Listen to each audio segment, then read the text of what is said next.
Your pups look great. Okay, thank you. This Yours is do too. summertime. I like the half color. Like that's really cute. Thank you, thank you. It's summertime. This is my summer hair because hair not staying straight in this weather. No, no, it's not. Nobody see. Okay, well, we are here. That was a heck of an intro for everybody. I know. Talking about our summer here. But hi, everybody. I am Tam Telling Tales here today with the amazing Erica Gomez of Sean Van Entertainment. You guys say hi to Erica. I'll say Hello. hi to Erica.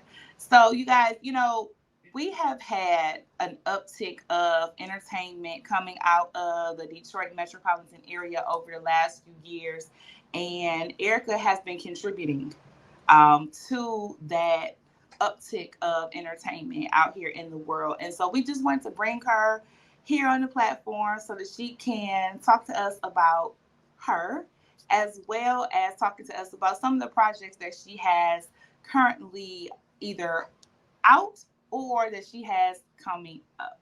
So first things first, welcome Erica to Tam Telling Thank Tales. you. Thanks for having me. Oh, absolutely. Now, I like to start off getting to know people. So it'll almost feel like an interrogation a little bit.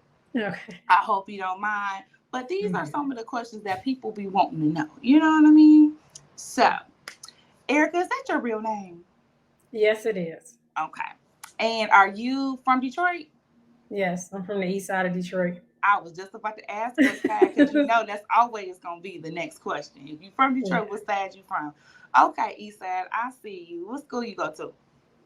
I went to Cass Tech and I got kicked out senior year though. So I had to Oh, graduate from my neighborhood high school, Denby. But I went to Cass Tech for 3 years. So. okay. Well, I went to Renaissance, so Oh, yes, child, yes, child. So we Detroit homebred over here. okay. Hey, And what class were you? You tell me. 1997. I know, I'm Okay, telling my age, 97. come on in. You know what? I think after you get to like 40 and you look good, you really don't mind telling folks. I know, right? You be like, yep, 96, 2000. Yes, because you know you look good. And we want to know, before becoming a producer and a writer, what were you doing? um, working. Where was I working at? Shit, I can't even remember. I was working somewhere. I was working in customer service call center. I actually come Hmm. from the Air Force. I was in the Air Force and I got out. But I was probably working something customer service. It was so long ago. I think I started writing in like 2011. Oh, So okay. So you've been at yeah, this for a while. yeah. Okay. Okay. So tell us about what that journey looked like for you when you decided that you wanted to, get into this field and how you went about executing it. Okay, so when I got out of the military, and actually I said like when I went to the military, that's why I went to the military because I didn't want to go to college. I was like, fuck, oh, can I curse on here? I'm sorry. I was Yeah, like, you forget can. It's fine. school. I can or Yep. can't. You can. Hmm. Okay, I was like, fuck school. I was like, I'm tired of it. So I went straight to the military. But when I got out, of course, I came back and started going to school. And I had a class where I had to write a children's story, and I wrote that. And she was like, "You wrote that?" I'm like, "Yeah." And that's when I realized, hey, I like to write. I was always a poet, like I write poetry too. But so I started writing children's stories, and then I thought about like, hey, I want to write a movie. But it took me probably like 8 years before I actually started learning how to write a movie. So I taught myself how to write a movie. I bought all these, how to for dummies books and stuff like that. And then I got like the software. And then in like 2011, I wrote my first script. Oh my God, So that's crazy. So back to the writing and the children's books. So you be writing for the babies, huh? yeah, I love writing for kids. So I think I got like 7 books that I've written. I have 3 of them right now on Amazon. But yeah, I love writing for kids. And I also have like animated scripts that I've written for kids. So I really like writing for kids. That's like my main, what I really want to do. Okay, that's awesome. And funny that you say that because I love all kinds of stuff, but I recently have started going and reading to kids at DPS. Oh, So Yeah, and they absolutely love it. So I just started towards the end of the last school year, so I got some stuff coming up in the upcoming school year. And so I would love to have like a plethora of different types of books that I can, showcase to the kids, especially if it's homegrown, if it's out of the D. So we're gonna have to touch base about that. That's exciting. Yeah, we're going to touch base about that. So I'm glad that you said that. I'm glad we're talking about this. But with the screenplays, I imagine that that is probably very different from writing a actual like book. So, what would you say are some of the bigger differences between writing a book versus writing a screenplay? So I started off writing as far as like I started with children's books, but then as far as screenplays, I started off writing a screenplay, and then somebody told me, oh, they rather adapt books into the screenplay, so you probably should write a book, a novel first, and then turn to a screenplay. So I'm like, yeah, okay. So I tried it, Mm-hmm. and the novel is so descriptive. It's just so much that you have to put into that You for do. people to have a visual and to feel it and to get intense. As with the screenplay, dialogue is important, Yep. the action is important, but it's different. Like, Mm-hmm. don't get me wrong, I kind of enjoy writing a novel. I just don't have the patience to write a novel. Versus when I get to writing a screenplay, I just get right into it, and you know what I'm saying. Like it's different. It's like that's my niche. Like novels, that's not my niche. But I commend everybody who can write a novel. That is very difficult for me. Mm-hmm. But screenplays, I really that's where I feel at home writing screenplays. I get it. I get it. You got to be, as they say, wordy when it comes to a novel. Yes, Screenplays, it seems like they get right to it, the meat and the potatoes of it all, and they rely on the actors to make it come alive. exactly. Yeah. So I would imagine that it's definitely very different, and it just really depends on who you are and what you like, which one you're gonna, have a niche for. So Yeah. it sounds like you definitely have a niche for writing because you are a writer and a producer, and you've been doing it for so long. Tell us about some of the projects that have been your favorite thus far. Okay, so I have like a ton of screenplays because, like I said, I've been writing for years, but wasn't really getting anywhere. So I guess like my favorite would actually be probably my animated scripts because I really want to see those come to life. But I guess Survival as a Ghostwriter, that's my movie that's coming out. Well, my premiere that's in August. That I wrote that script back in 2012, and just to see it come to life, I guess I gotta say right now that's my favorite. Like just to see like how I remember how I thought of it because I remember I used to get bullied, and I'm like, it would be cool to see a kid get bullied, a dope awkward kid that's a lyricist get bullied by this popular kid, and then he'd be able to just expose him. So I kind of like put that together in my head back in like 2010. So just to see it come to life now, I guess I have to say that's my favorite. Okay, awesome. So you already kind of touched on what that movie is going to be about. Can you give us another kind of like quick synopsis? Of course, no spoilers or anything because we want everyone to see it. But tell us a little bit more about what your newest project is going to be about.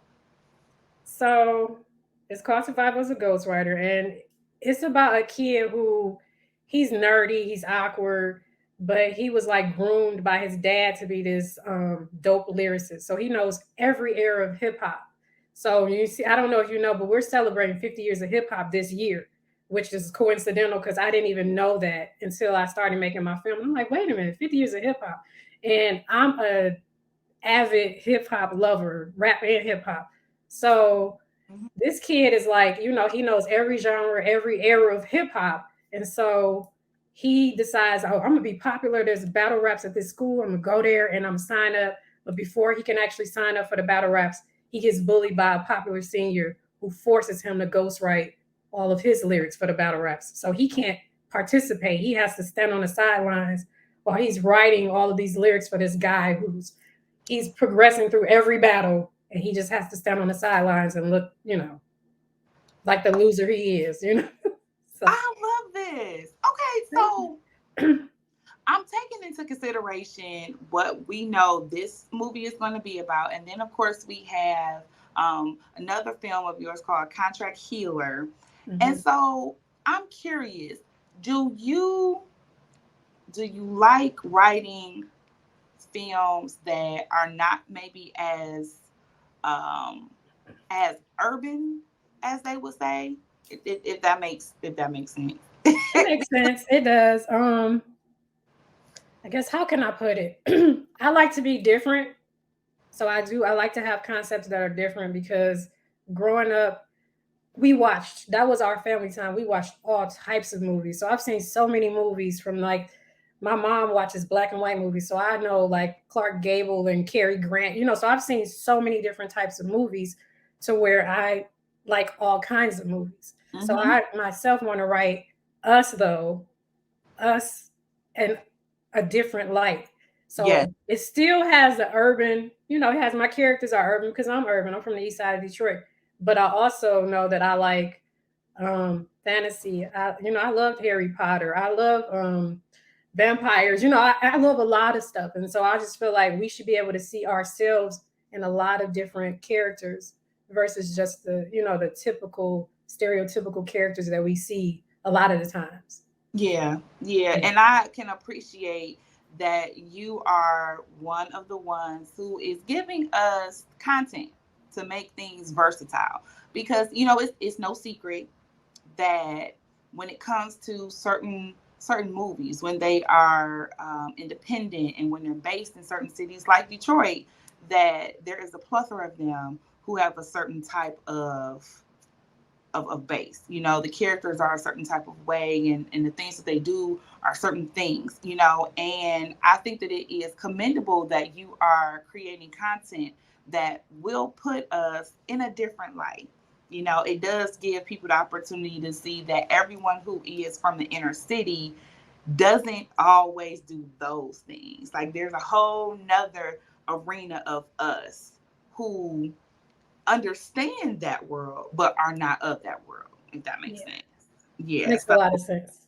Yeah, so thank you for this type of content that you are producing for us out of Detroit. You're welcome. I'm just praying that my city embraces me and sees that we are so much more than what people typically think of Detroit. Hmm. I Yeah. want us to see it, and I want other people outside of Detroit to see that as well. Yeah. And I think that you're doing the work to make that happen, so Thank kudos to you. thank you.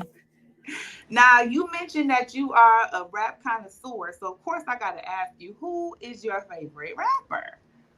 Everybody that knows me knows that my favorite rapper is Nas. That's my favorite rapper. Okay, okay, so I got a dare moment for you. I dare you, Erica, to rap your favorite Nas lyrics right now for 10 seconds. Oh God, in 10 seconds. Excuse me, I'm Seconds. going hoarse. Oh God. She put me on blast, y'all. I did. I did. I can't even think right now. Like he got his latest album, King's Disease 3. That is like my shit. I'm trying to think of a song from it that I rap all the time. Oh, legit. Okay, bet. Um, Want me to count you in? no, No. no, Thun. Thun, I know, right? Thun is my. Can I listen to it while I'm playing it? Like I have to listen to it while. Yeah, girl, put it on. Put it Let's on, see. because the people need to know. Like, you Okay, 1 second. you true to this. I'm like that too, though. Like, you put me on blast right fast. I'm like, just I'm like, start, oh God, you yeah, just like start it's the like I words don't even off know on the me, and I lyrics. got you from there. I did put you on blast. I'm sorry, friend. Doubt, Mm. no doubt, no doubt, no music shit. It be some real thuns I grew up with. Let's see, oh God, wishing that. Oh, I thought I knew the lyrics. Wait a minute, I got to come in when I know the lyrics. Okay, Who's in the house? right. I can't hear no music or nothing, but I'm with you. I know when I know the lyrics. Okay, boom. I'm gonna just rock and keep the motion going. We almost there. Uh, I was uh, still 20. uh. Cars back then, had walk back then. Please in the house. Wait a minute. Wait, that's like desperados. I give up. Okay. That's I'm my shit too. listen. I totally understand. Like I be in the car riding, but you can't tell me Okay, wait a minute. nothing I think I between know the these lyrics lyrics. now. Wait a minute. No people try to people on title. You need to do anything. Oh, girl, I can't. Okay, To take over. Sometimes I it's text fine. over like nigga this ain't over laughing. That's the only part I know. There you go. There you go. That's all we need. That's your favorite rapper. He's the rapper though. So Yeah. he's the one that's supposed to be doing it. That's why he does what he does, and you write screenplays and produce and write and direct. Okay, everybody got Oh God. everyone And has I a role. know his lyrics. I guess I should have went back to the old stuff, like if I ruled the world and all. You do what you do. Nas do what he do. Okay, that's just Yeah, what that is. That's it. that's hilarious. That's all that is. Okay. You a Girl, I'm writer, sweating and you a everything. writer Like, producer, honey. Nobody told ain't nobody told you you had to rap. Who is me to make you rap? That's not what you do. Okay? That's not even what you're here to discuss and talk about. That's why we gonna move along. oh, thank you. I love you, Nas. Though I do. I love Nas. That's my number one. We're not. She love you. You know it. She know them lyrics. Shoot. She don't have to prove that to nobody. Not to me, not to the world, not to none of y'all. Okay? What she does have to do is prove to you all that she is true to this screenwriting, to this producing, to this directing. And she's absolutely doing that, people. So make sure that you are supporting her, okay? I want to gravitate a little bit over into the behind the scenes business aspect of stuff because with you working in the entertainment field, I know there's a lot of stuff and work that goes on behind the scenes to get us to the point where we're watching a movie on a streaming network. Mhm. And I've always been curious, what is the difference between, say, a director and a producer slash executive producer?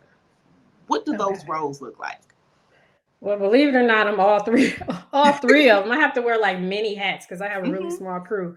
But the director is the person who actually directs the film. They're kind of, and they're in charge of the film, so they direct the actors, the camera people, how they want the film to look, how they want it to feel. Versus the executive producer, they're the boss. They control all of the money as far as who's getting hired. They're the boss. They're at the top of the food chain. So that's me and my partners. Then They the you money. have they're the money. Then you Okay. have the producer who actually knows what to do with the money. So the producer hires everybody, looks for locations, make sure they kind of put everything into line so that you can have a crew and actors, and so that the film runs smoothly Got you. per Okay. se. Yeah. Okay. I've always been curious about that, and I was one always scared to ask it because I felt like I, at my big age, I should already know the answer to that. No, I didn't. And then two, actually knowing who to ask those questions to. So, again, with Detroit having so many of us now who are doing these things, and you guys are so accessible, it makes it a little bit easier for people to understand how the movie world goes. So I Yeah. appreciate you for that. Now I also have a question about, once you shoot a movie, right? Mm. It's done. The director has said cut. Now you have to, of course, get everything edited, make it look the way that it's going to look to the audience. Who does that exactly? What are their names? Well, with my, I have 4 projects. Okay, so I've done, my first one was a short, We Can't Even Be Friends. Contract Healer, Black Don't Crack, and Survival as a Ghostwriter. So I had the same team. My partner for those films, Darius Henry, he's the DP, which is the director of photography, the cinematographer. He's Okay. also our editor, so he does the editing for the post production. He does the sound effects, the special effects, the audio, the post audio. So he's like a jack of all trades, Okay. but you would need someone that does the editing, that does the post audio, the sound effects, special effects. So you need like a whole team, somebody that does the score. Because right now, my film is being scored and mixed by Man Robinson. I'm not sure if you're familiar with Man Robinson, but they're out. He's from Detroit, but now he's in Atlanta. He has his own studio. So I'm Tell going me through his name him for again. Man Robinson, Mann Robinson. Okay. I really like he's motivating me just to see how far he's gotten and how what he's doing for us and back in Detroit. I really appreciate him. So he's doing my his company is doing my score and the mixing and everything so that it can be finished and we'll be able to see it at the premiere. Okay. That is awesome. And then my final question on us getting to see the movie is the distribution. Like, who do you talk to that gets it onto Tubi? Who do you talk to that gets it on Amazon? Like, who does that part? Well, for Contract Healer, I went through Dennis Reed Homestead. Okay. He made it real easy for me to, you know, he saw my trailer and my poster, my movie poster, and he reached out to us.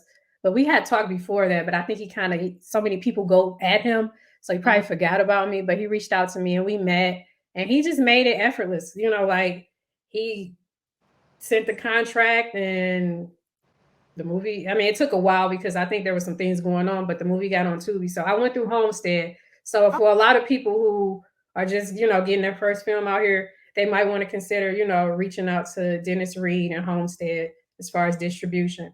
And then for okay. Survival as a Ghostwriter, I'm going through Man Robinson for my distribution. So Got I'm going a little different because it's a different concept. It's something different. So I'm trying to go to where I can open up the platform for my film. gotcha. Gotcha. Yeah. Okay. That is that is so interesting just to know what all of the differences are and the roles that people play in making movies happen. So I appreciate you sharing that with me. No problem. I know it's a lot of people out here probably wondering because I was wondering. I think it's like maybe 10 years ago we didn't have these options. So now it's a little bit easier Mm-hmm. for filmmakers to get out here. Not to mention, since they're on strike, that is like a lot. Like that's a lot for us that they're on strike. That gives us some leverage because people want content, and Mm-hmm. maybe they'll turn to the indie filmmakers and look at our stuff. Absolutely. I was speaking with somebody else about this recently, and I was thinking to myself, the more we hear about the writer strike and now we're hearing about the actor strike, I was like, how is this impacting the independent film world? Because on the surface, it seemed like it's not affecting it at all. If anything, it's helping, but I just really didn't know. And just kind of from listening to people talk about it, like you just said, it is probably going to open up or is opening up some additional doors for the indie producers and actors and writers. So this is an exciting time. It really is because last time this happened was like 2008, I think, or somewhere back then, and that's what created the whole reality TV that we see today.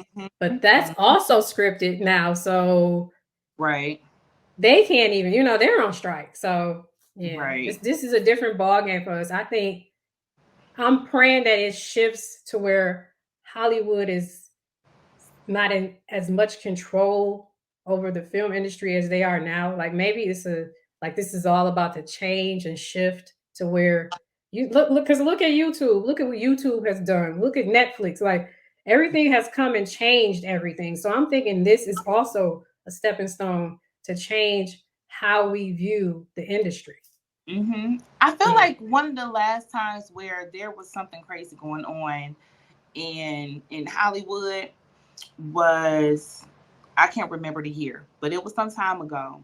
And I remember I was not watching TV. Like there was nothing really coming on, no new seasons or nothing. Just there was nothing going on. Like you could tell that these writers was at the crib chilling because nobody had anything interesting to put on the screen, right? Mm-hmm.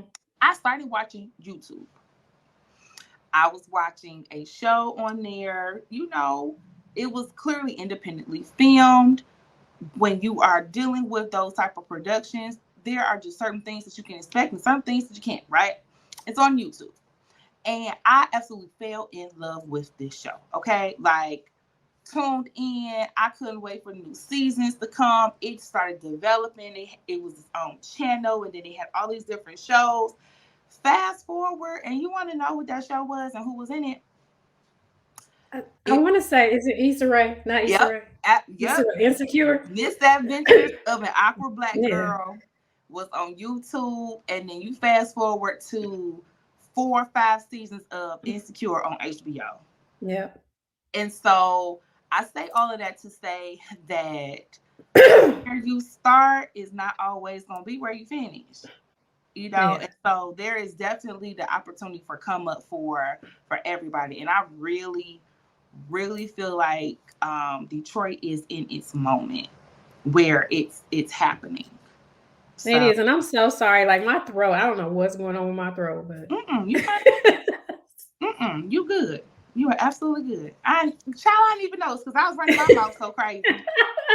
You over there choking, about to lose your life. I'm like, yeah, girl, and then this happened, and oh god, but no, I agree. Like Issa Rae, I like really, she motivates me too. Like, yeah, I love her. And so now that we're in this moment, I just think about what her story looked like and how that is a possibility for so many people coming out of Detroit. When I hear and see us on more global platforms, when I hear people talk about where their movies are and how well they're doing in other countries, that makes me so happy and excited for you all.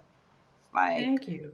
yes, everybody here is carving out their own lane and doing their thing. They're not worried about having a seat at the table. They are building their own table, honey, and they eating good. Now we're gonna go back and talk some more about some of the projects that she has going on. A few of them are ringing bells in my head, and one of them that I'm very interested in hearing you talk about also is the contract healer.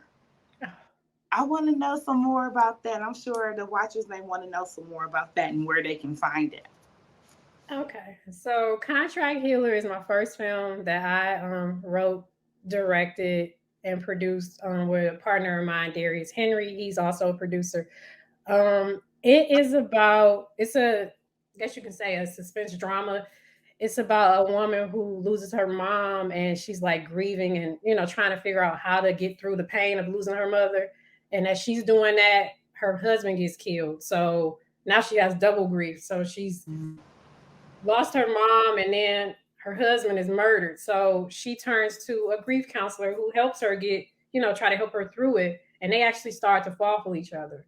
So she's finding her life again and with this grief counselor, and that's when she finds out that her husband was nobody who he wasn't who she thought he was. It's like a suspense thriller or whatever. Yeah. Okay, and then the platforms that we can watch it on currently.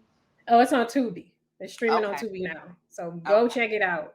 yes, I can't wait. I'm here in the studio. I'm gonna make sure while I'm here doing some other stuff, it's gonna be playing because you be busy, and Oh you yeah, yeah. trying to do so much. And I'm like, I got my to be watched list, and I'm trying to get down there, and it's on there. I'm gonna pull away from something else, and I'm gonna get to that one because I am intrigued now.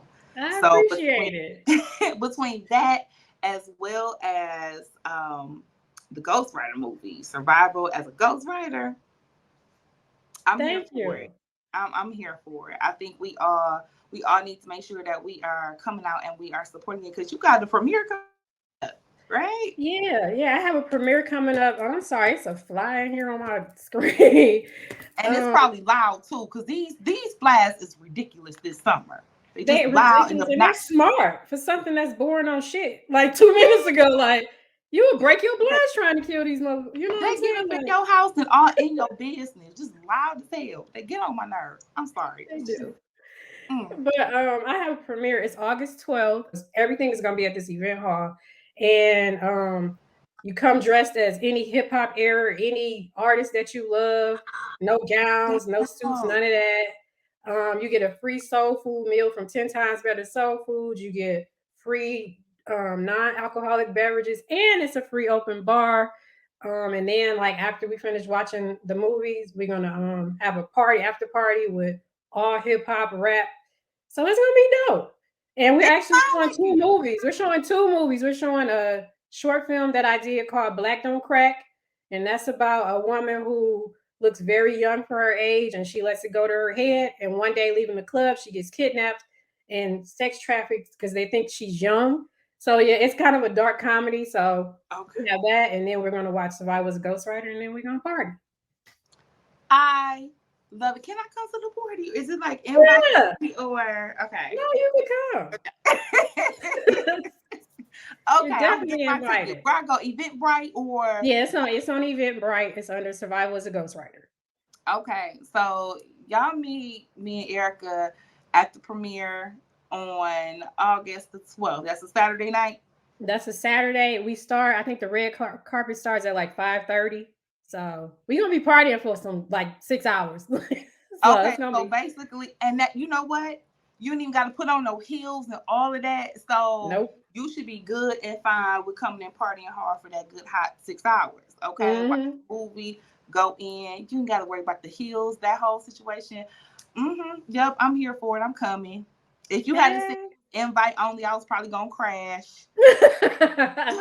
No, it's gonna be in small and intimate though. So I'm selling like 100 tickets, and then I'm gonna, of course, me and my crew and all of us gonna be there. So I don't really want to go over like 150 people. So it's gonna Okay, be small and intimate. so basically, get your tickets early if you have not gotten your ticket yet. Yep. Um, cause yeah, I'm gonna have to fall through because Hey, and we celebrating 50 years of hip hop. 50 That's years of hip hop. yeah. Erica might even come out and rap some Nas for y'all. She might, Maybe if I have enough drinks. she might come rap some Nas for y'all. Okay. So I am super excited for all of the things that you have going on, especially the one about Black Don't Crack. So that one, I think you said it's a short film, right? Yeah, it's a short. It's like 17 minutes. Yeah, Okay. it's a Are short. there any specific plans for that one? Is it going to come out like on a certain platform or anything like that? I was trying to see if I want to get it on. I would love to get it on all black, but I'm not sure if I can. But I'm gonna see. But I'm gonna get it on something that Okay. has shorts that specialize in short films. Okay. Again, I appreciate you coming in and chit chatting with me. So, everyone, thanks so much for tuning in. And y'all know what I always say. You guys, I'm Tam. I'm telling tales Go watch a movie. Contract Healer. and read a book.